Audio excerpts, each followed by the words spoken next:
Hello my dear students. So in the last video we have discussed up to here oceans and seas. Today in this video we are going to discuss about life in water. You see your UVS book page number 95. So as you know that many creatures live in water bodies. It may be plants, it may be animals. So water bodies like lake, ponds, rivers, seas and ocean, you can find so many creatures. Okay, so as I told you already that the creatures, those who are living in water, they are called aquatic life. Okay, or you can say the animals, those who are living in water, they are called aquatic animal.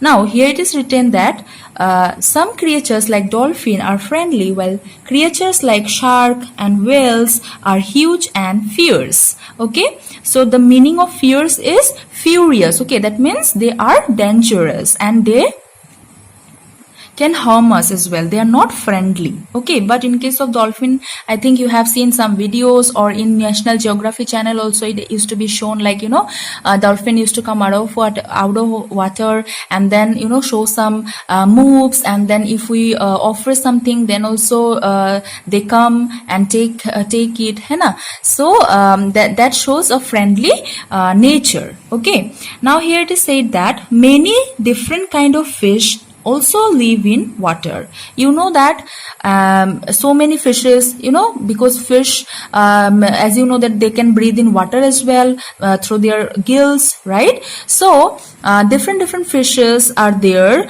and they live. Some of the fishes lives in water bodies like ponds, river, then lake, and some lives in seas and ocean, and they are different. Like if I give the example of starfish and jellyfish, so they are beautiful sea creatures because they are found in sea, and crocodiles are found on both river banks and sea coast. Okay, sea coast means the coastal area, the area near the sea is called sea coast. Okay, so there also we find crocodiles, and in the river banks also. Okay, on the river banks also.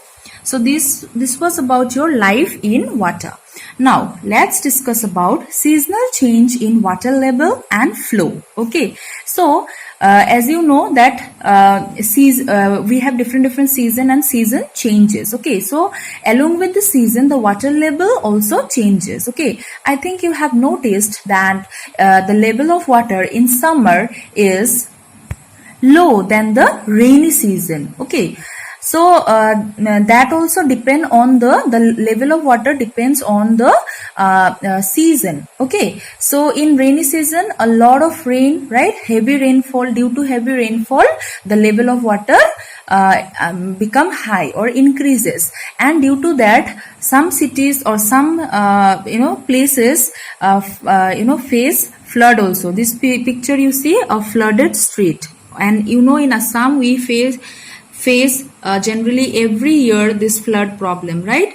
And flood can be happen due to seasonal change, of course, heavy rainfall, and if the drainage systems are not proper, then also flood can be happen. Okay, so there are so many reasons, and due to pollution also this flood can be arise. Okay, so here you see it is written that sometimes during the rainy season in India, rainfall at places is so heavy, and that the water level in rivers and lakes often rises, causing floods. Okay, so when the water level increases in river and lakes or in other water bodies, so at that time when it is increases, then it comes to plain area also, then, and that is why we face flood. Okay, and here it is said that the water level decreases slowly in winter. As you know that in winter, we feel so dry, right? The weather is so dry. So in that case, the water level decreases. And in winter, the heat of the sun is very strong. And as you know that whenever we put some water, and if heating is going on, then there evaporation takes place, as we have discussed this in the earlier classes as well. Okay, in class 3 you got about it.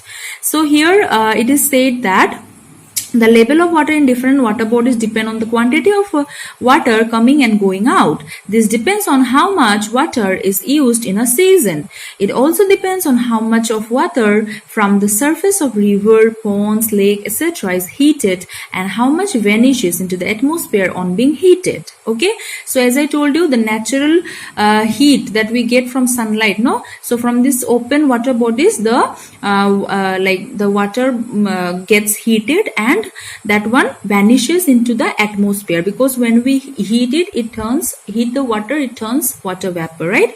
So here in detail it is given that about evaporation and condensation. So here, first of all, very important, that is the water exists in three forms in nature. Okay, so that is your solid, liquid, and gas. Okay, and these are the examples. Solid, in solid we see water in solid form as ice, in liquid as water, and in gas as water vapor. Now it is given that water changes its form from liquid state to gaseous state, and that is called your water vapor, right? That means when water is in its liquid form, and from that on heating, if it is turning to gas, then that is called your water vapor. Now you see here the process. Okay, as I said, on heating the water get evaporated, na? So this process of changing water to water vapor on heating is called your evaporation. Similarly, look at this picture now. So I think this one is very familiar with you. Suppose we are keeping a water glass, and in that if we are putting a cold water, then outside of the glass remain it covers with tiny droplets of water, right? So this is the vapor present in the air. Okay, so you can see here also, you can see the tiny droplets outside the glass. Okay, so you can like do it also. Okay, you can do experiment also.